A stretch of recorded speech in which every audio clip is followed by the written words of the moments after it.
welcome to the Eighth Gear podcast. And with us, joining us today is Adam Lingner.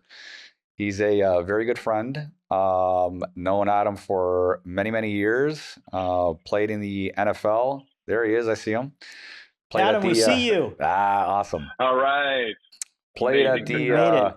at the highest level that you can play in professional sports. So it's awesome having you join us today. It's going to be an amazing podcast because we have some really good questions for you.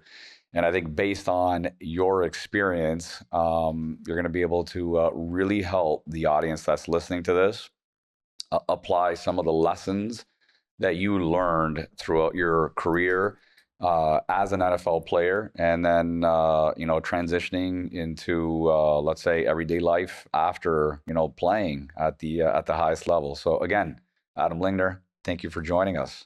And then here's my my partner. Thanks thanks for having me, guys. And I did have a very close-up view of the highest level of professional sports. I played in the NFL for 13 years. I played primarily with two teams, and two teams that are now big rivals, the Kansas City Chiefs and the Buffalo Bills. I got 5 years in with the Chiefs before they were really good. I was in Kansas City in a period where the franchise was struggling, and then I went up to Buffalo in '87 when that team was just on the rise, and it was really interesting to see up close, what the differences were in a really successful team and a team that had a lot of talent in Kansas City but just couldn't put it together.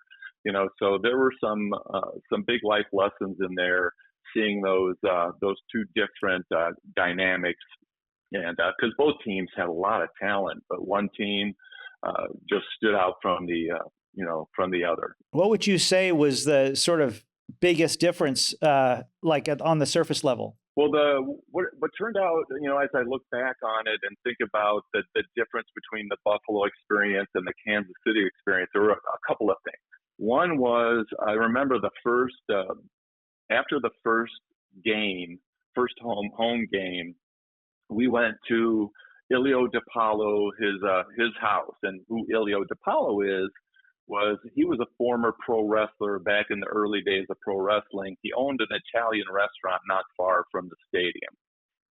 He would cater food for the coaches when they were in, late at night studying film and putting game plans together. But every year he would invite the whole team, the whole organization, the administration, everybody over to his house for a bocce ball tournament.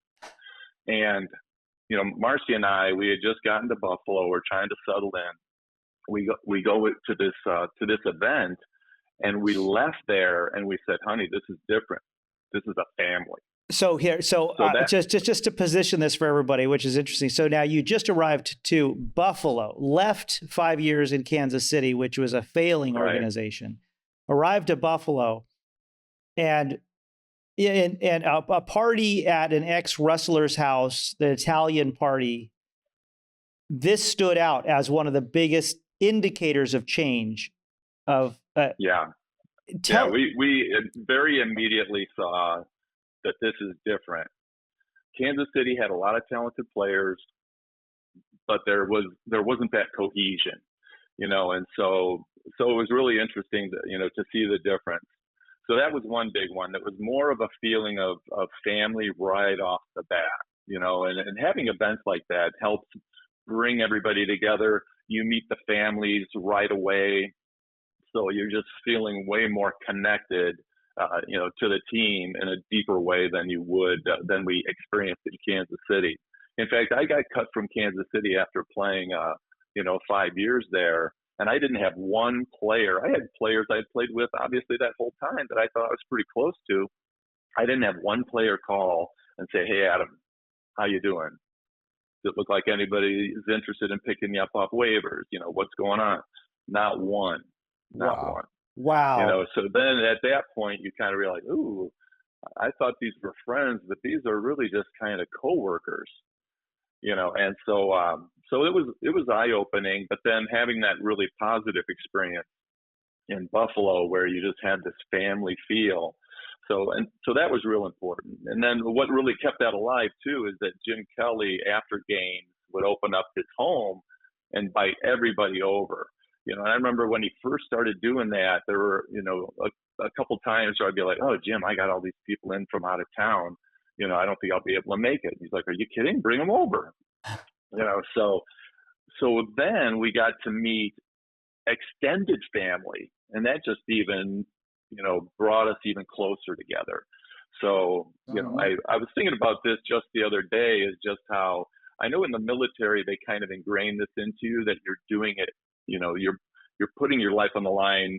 Not necessarily, you're not so focused on your country, you're thinking about your buddy next to you, and so I think it kind of instills that kind of feeling for each other, where sometimes there's things you'll do for other people that maybe you won't even do for yourself. But when you have that kind of dynamic going, it just leads to a lot of success. So you had the opportunity to play with a Jim Kelly, who most would consider an elite leader, right?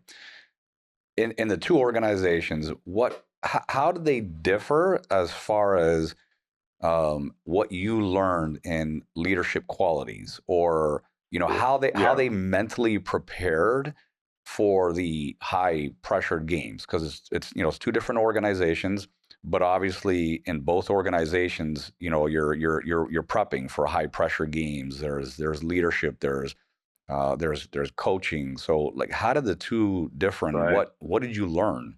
There's two things that I would really comment on with that. And part of it is the extended answer of the question we just covered. Was one big difference in leadership between Kansas City and my experience there and my experience in Buffalo was Buffalo had better internal leadership. So you mentioned Jim Kelly. Jim Kelly, his kind of leadership, his way of leading was really more by example. Because I remember playing a game down in Houston back when they were in the Astrodome, back when there was a Houston Oilers team. Yeah. And we were in this, it's really a baseball stadium, and we're in this tiny little locker room. So I'm just trying to find space. And I go into the training room, because there was a pretty big training room, and Jim's in there, and he's getting fluid drained out of his knee, and he's swearing at the doctor. And I just remember thinking, this guy wants to win, and he wants to win really bad. He's willing to, endure this, pain in his knee, and have the doctors do these crazy things to get him ready to be out on the field and perform at his highest level. And if you go back and watch that film from 1989, the Oilers versus the Bills down in the Astrodome, he played a great freaking game. I mean, it was incredible. We won in overtime with a field goal. Tough to do against Warren Moon and the Jerry Glanville coach team. Super aggressive special teams. In fact, they blocked a punt on us, which was really unusual. It's the only one I remember in all of my years in pro football as a player. And there's a statistic in the NFL, which I'm sure probably holds up to this day, probably pretty close, is that if you get a punt blocked, you lose 95% of the time. It's just such a big emotional blow, and it's a big field position blow. So you usually don't overcome those. But we blocked a field goal of theirs, kind of even the score, and we're able to win with the score in overtime. So great exciting game. But I remember that moment where I thought, this guy will do whatever it takes to win. And that was that leading by example. But what we also had, we had a lot of other leaders that don't get the attention that Jim got for being a leader. Because sometimes Jim could be a little harrowing as a leader, because he also was super confident, and sometimes he would say things that he would later regret, because he was in the moment. But we had a lot of other great leaders, like Kent Hull. He was an offensive lineman, God rest his soul. He passed years back from a complication. But great player, great leader, more of the quiet, leader, but always bringing the team together, always holding his fellow teammates and some of those superstars accountable. If he was kind of the quiet voice of reason, and led that way. And then there were guys like Darryl Talley, that he was really the heart of our defensive leadership. And he was a guy that if you weren't doing your job, he was going to let you know. In fact, I remember running off the field after snapping an extra point, and he's like, Adam, their snap, it was up here. I'm like, Daryl, I know, I will fix it. But he was holding guys accountable all the time. And the tricky part is, especially as you try to transition those lessons into life, is that those guys were leaders, and they were also very talented, right? So if you want to be a leader in your company, in your department, you have to perform. People aren't going to listen to you unless they respect you, right? And these are all guys that, for various reasons, we held in high regard. We respected a great deal. So if you want to be a leader in your organization, the first thing you have to do is personally perform at a high level. And then you gain the respect of the people around you, and then you can influence maybe their behaviors and the things that you need out of them, so that you can take your company or your department, to a higher level. Well, I'm glad that you say that, because I think that's very valuable for people to hear that, because obviously you've experienced an immense amount of leadership qualities, right, with everyone that you're around.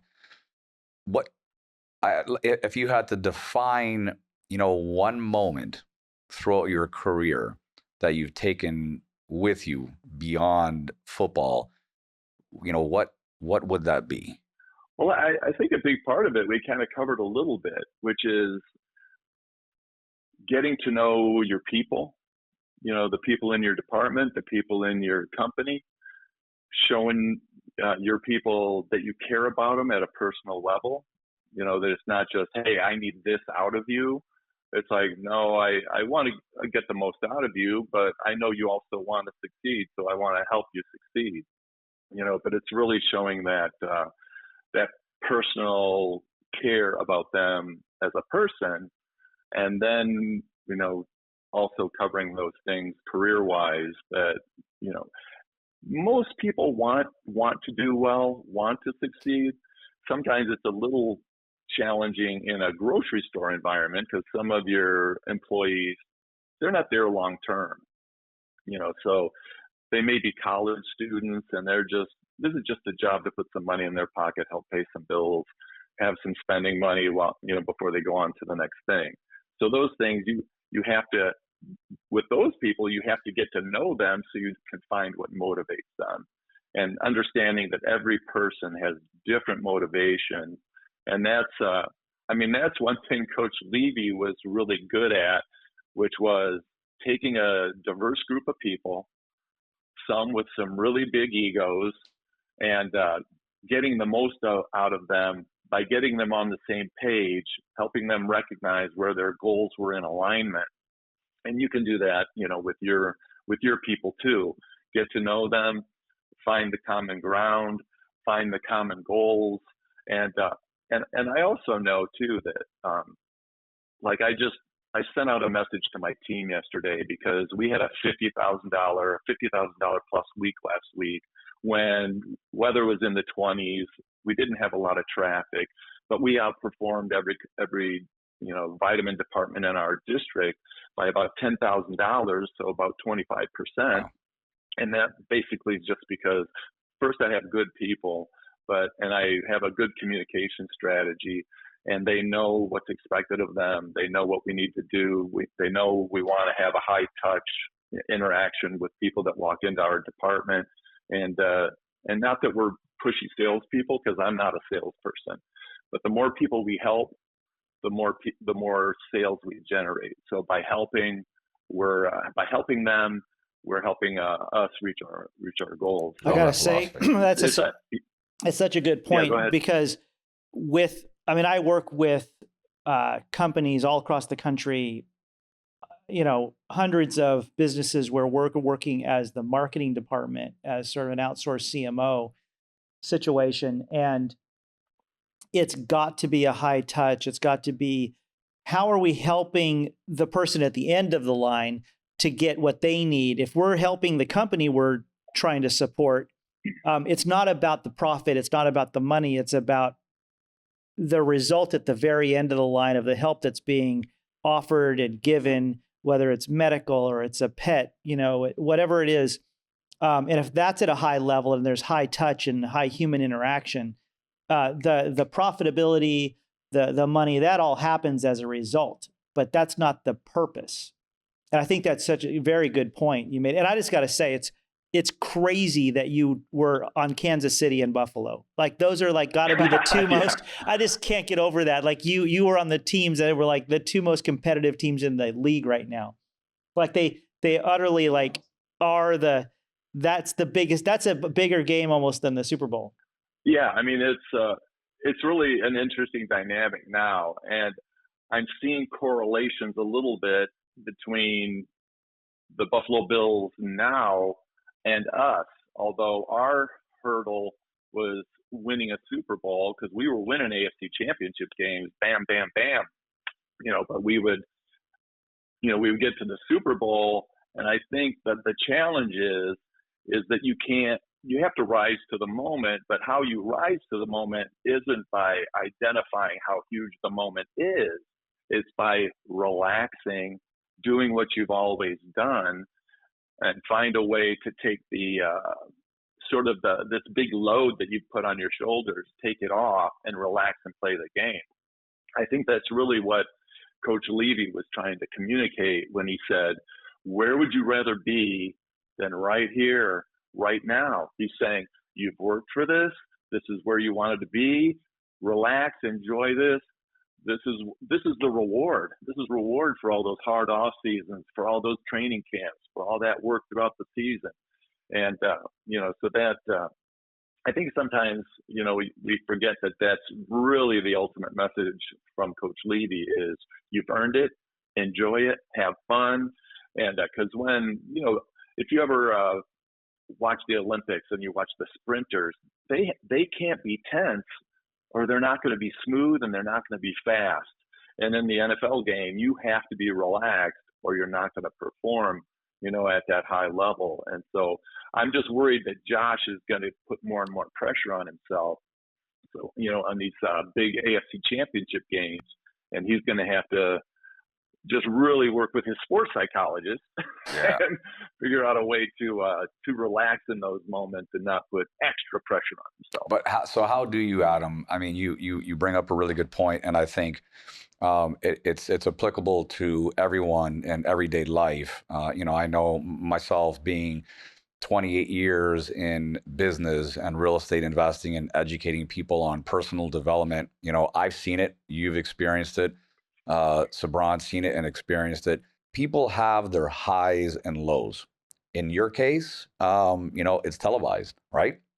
But how do you, and especially, it becomes that much more challenging when, it's right in front of, the public's eyes. How do you handle the major setbacks? Josh, now you bring up a really good point. Josh Allen is in a situation where, Buffalo's experiencing some highs and lows, and he's in the public eye. How does he deal with it? Aside from talking to a sports psychologist, how do you really temper those highs and lows? Because you're going to experience that, right? In any industry, right. Any field. Yeah, I think the big thing you really just have to go back to is, depending on what the issue is. If the issue is, he talks a lot about, I'm getting back to just focusing on my throwing dynamics, getting all of my physicality right, and those are things that can bring you back to your body, out of your headspace where you're overthinking, and just get back to basics. And so a lot of times when a player is way up in his head, you just got to get him to focus on those basic mechanics that help get them out of their head, focused on just, getting those key techniques back on track so that you can perform. it may not be that the techniques were all that off, but it's just getting them to focus on basics. Because basically what you need to do is get the player not to focus on the outcome. You want to focus on the execution.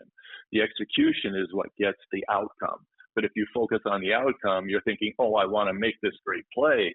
That's not how you make a great play. You make a great play by getting your reads right if you're the quarterback and making the throw to the right place, and then counting on the person at the other end who's also very talented, making an excellent play for you. So there's trust, and there's just getting your basics right, and not getting yourself out of your head. So that's more performance driven. But then you talked about setbacks, and that can cover a lot of ground. I mean, we could go a lot of different directions with that. But you basically, it just depends on the setback. If you have a big, huge setback, I mean, like we've had them.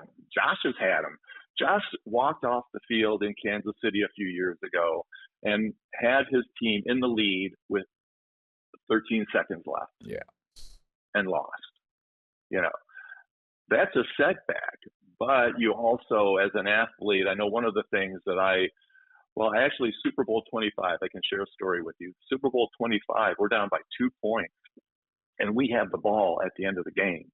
And we're starting our drive. We're out, we've got 70 so yards to go, but we really only need 40 or so to get into field goal range, right? And I'm thinking to myself, score a touchdown, score a touchdown, score a touchdown, and we're just chipping, a few yards here, a few yards there. Why am I thinking score a touchdown? Joe, you want to answer that? No, I don't. I'm scared to death. You're not going to have to do the snap. Yeah. I'm going to have to go out and snap a game winner if we don't score a touchdown. Yeah. Right. But I caught myself in this bad mental loop. Right. And so I'm like, ooh, I can't go out there like that. So I started a mantra. I started telling myself, you're going to be involved in the play that wins the Super Bowl. You're going to be involved in the play that wins the Super Bowl. You're going to be involved in the play that wins the Super Bowl. And so I went out onto the field. They called a timeout to try to, ice Scott. And all the guys were talking about, oh, they're going to come like bats out of hell. We got to be, we got to do this. We got to do that. I'm like, fellas, do your steps, cover your gap, just do your job. If we do our jobs, we're okay. So I went from being the panicked guy to being the voice of reason in the huddle. Just do your job. Focus on your techniques. Don't try to do more than your job, because sometimes you try to help the guy on your outside and you let the guy on your inside go, when it really the guy on your outside is the guy next to you's job. So it was interesting, but we could go into a long conversation about that field goal too, because I remember giving a talk down, I forget the name of the telecom company, Fredonia. It was in Fredonia, but it was a small little telecom company. And I just addressed their company employees, and I talked about that snap and how the laces were just a touch off. And because Frank didn't turn the ball, we ended up losing that game by a 2-inch turn of the ball, because the ball didn't tail off at the end like most of Scott's kicks did. And so the lesson I imparted from that is that in order to do better at work every day, you don't need something huge. You need a little turn of the ball. You just need to do something a little better each day, and you make incremental improvements. And so that was a little thing in a big moment that had a big price. But in the office space, if you're just working on improving a little bit every day, you're making those incremental improvements, and that's what most people need to be doing. That's awesome advice, because most people just kind of sulk and mellow in their failures, and you pretty much just summed it up. Like you took that example, and like life moves on. You learn from that. It's not it's not gonna help in any which way. I had a nice compliment. I ran into the VP of the company about 6 months later, and he said, Adam, and it was kind of a dig. I don't think he intended it to be a dig, but he said, I spent a lot more money on motivational speakers than I spent on you, and I didn't see any improvement in my people. He said, but when, after your talk, I actually saw things improve in the office. That's so that awesome. that was pretty nice to hear. Words of wisdom. So, I mean, obviously it's an accumulation of all your experiences. Let me ask you this, just as a fan, right, of football, what's the most memorable moment you had playing in the NFL you could share with your grandchildren? Well, I think it had to be the comeback game against the Houston Oilers. It was the wild card game. It was up in Buffalo. Jim Kelly, our starting quarterback, was out. I don't remember what the injury was, but he was out for the game. We're playing with our backup quarterback. We end up falling behind 28-7 by halftime. I mean, Warren Moon was just on fire. We could not stop him, and we were sputtering along with, with our offense, not getting anything really too good going. And we go in at halftime, and guys are kind of trying to remotivate, get fired up again, to make some plays. And it just felt like, oh my gosh, somebody's got to make something happen, or we're just going to get buried here. And so, first drive of the second half, Frank throws the ball out into the flat, intercepted for a touchdown. So we're down 35-7, right? And so it's early in the third quarter, though, so we've got some time, but we just have this horrible outcome in our first drive.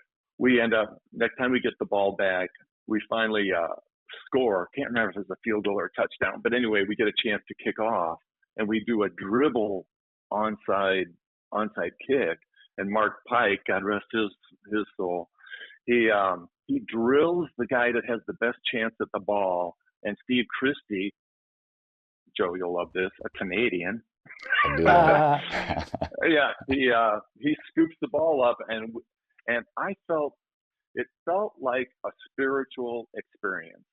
No kidding. Because I started counting on my fingers. Okay, how many times do we need to score? And I just felt this vibe, like everybody, fans, everybody was on the same page. We're like, we're going to do this, like we're figuring it out. How many times we got to do this? We drive down, we score, and it's kind of funny because you asked earlier about high pressure experiences, moments. What do you do? How are you prepared for it? And I don't know that there is a true way to truly prepare for it, but like I'm snapping a field goal to tie up the game. And, actually, this was to go ahead. And my thought was, just relax, Adam, because if you screw this up, we're still tied. And so it's almost like you tell yourself things to help you relax. Because like what I said earlier, if I'm all tensed up, that sprinter's all tensed up, he's not going to be smooth. He's not, I need my arm motions, everything to be smooth and relaxed. And so, and I know a lot of times I'd be nervous at the beginning of the game, and I'd go up to the line of scrimmage and I'd tell a joke, just something to get myself to relax for that, especially for that first one. You're most nervous for the first one. But so anyway, the snap was fine. We end up going ahead by 3, but then they kick a field goal to tie it up. And so then it goes into overtime, and we have an opportunity to kick for the win. And it's my proudest snap, which is why, when you asked about a big memory, is Frank Reich says to me in the huddle, because he's also the holder as well as being the starting quarterback for that game, said, Adam, it's kind of blustery. He said, keep the ball low. Don't let it get up high. And if you ever get a chance to watch the replay, it couldn't be any lower without being hard to handle. It was right over the spot. He just tips the ball onto the point of the ball, kicks away, Steve makes it, we win. Nice.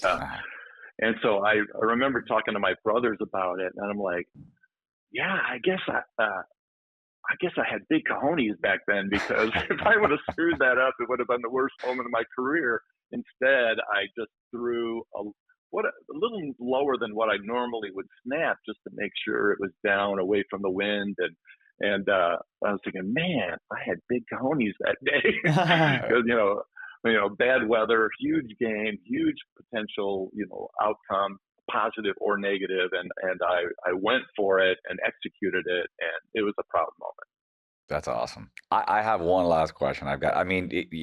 Honestly, you've said so many inspirational things, and obviously you have extensive, not only football experience, but life experience, right?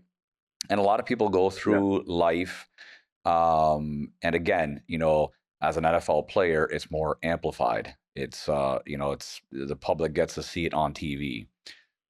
Right. For those that have self-doubt and are afraid of failure, whether it's wanting to launch their own business or make a transition in life. I mean, there's a lot of moments in life that cause this illusion of fear, right?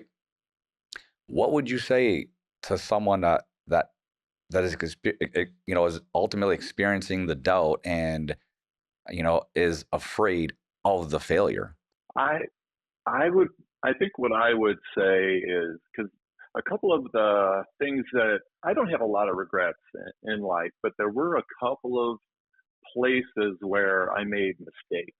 And most of my mistakes were because I'm smart enough to be stupid, right? Like in college, I think I would have loved a career as a coach.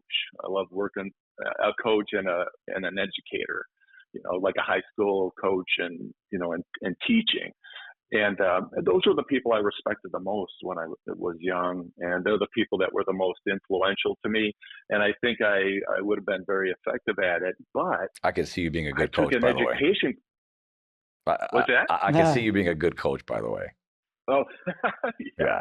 But I had I changed my major in college thinking I was going to do this, and I took one education course, and it was entry level, 100 level, it's beginners, and they were throwing lingo out, and I'm like, I didn't know anything. I'm like, I don't understand what they're talking a foreign language to me.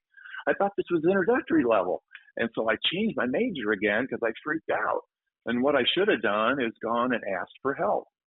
And so I think there's been times in my career where I didn't go ask for help when help was available. And that can be, for a business professional, find a mentor, find somebody who's done what you want to do, if you can find access to somebody who's gone down that road and is willing to mentor you, then that helps you over those blocks. You've got somebody that is proven successful, is willing to help you and be a resource for you. So I had a couple experiences like that. More recently, like when I took over the vitamin department with the Sprout store. Sounds easy. I'm a smart guy. I can figure out how to order things. I had really big struggles with the ordering process, making sure my shelves were stocked, and the sales numbers were suffering for it. And I struggled with that for a couple of months. And then I finally went to the store manager and said, hey, I need help with this, and so it was after I asked for help that I solved that problem. And that's why I'm where I am now, because I asked for some help, which, isn't really in my nature, or I think I'm smart enough to figure things out, but I was stuck. I was just stuck making this recurring error and couldn't get out of it. But thankfully I asked for help. And so that, that's something that I think a lot of people, think that it's making them look weak if they're asking for help, but it's not. There's people that have been through that, know the difficulties, know the ways to get out of the difficulties. So use the resources around you. And then, like, if you're thinking about starting a business, build a team of people that can be consultants for you, people that can be resources for you, because nobody does anything really successful and really big by themselves. You really need a team, No, 100% agree. 100% agree. That's great. I still think that you would make for a great coach. Adam, it's been great having you with us, sharing these stories. I think it's just awesome to get a chance to talk to someone who's been on both the Kansas City team and the Bills team. Yeah, I mean, I could tell you like that. Yeah, I mean, anybody that's out there in the, the football lovers of America and around the world just want to, hear a bit about that story and get behind the scenes of what it was like on that Bills team. And then now just relating it to current business and leadership and, how to have that perspective on going into things in life and business of that much pressure and getting things done. So it's been great to get a chance to chat with you and have you with us today. Yeah, and I want to say thank you as well. Honestly, you're an inspiration. You really should be a coach. It's a pleasure knowing you. It's a pleasure being your friend. I'll ask you this question. You don't have to answer it, but who were you cheering for when the Chiefs were playing the Bills? You don't have to answer that. We can kind of leave it as a cliffhanger, but if you want to. Well, no, I mean, I'm Bills Mafia officially now. All right. I knew that. Awesome. I mean, he's wearing a Bills shirt. I can see it. Yeah. Well, I mean, I was there longer. I was there at the end of my career. I worked for the organization for 4 years after retiring. I raised my kids in Western New York. We're talking about going back to Western New York. So we feel a real connection to Buffalo and the Bills organization that we just didn't quite feel with Kansas City. Although I really appreciate, Lamar Hunt, for giving me the opportunity to get started in the league. So I had my warm feelings for Kansas City, but when it comes to head-to-head competition, I'm Bills Mafia. Bills Mafia. Okay. Adam, thank you again. Good chatting with you guys. Yeah. All right. See you, Adam.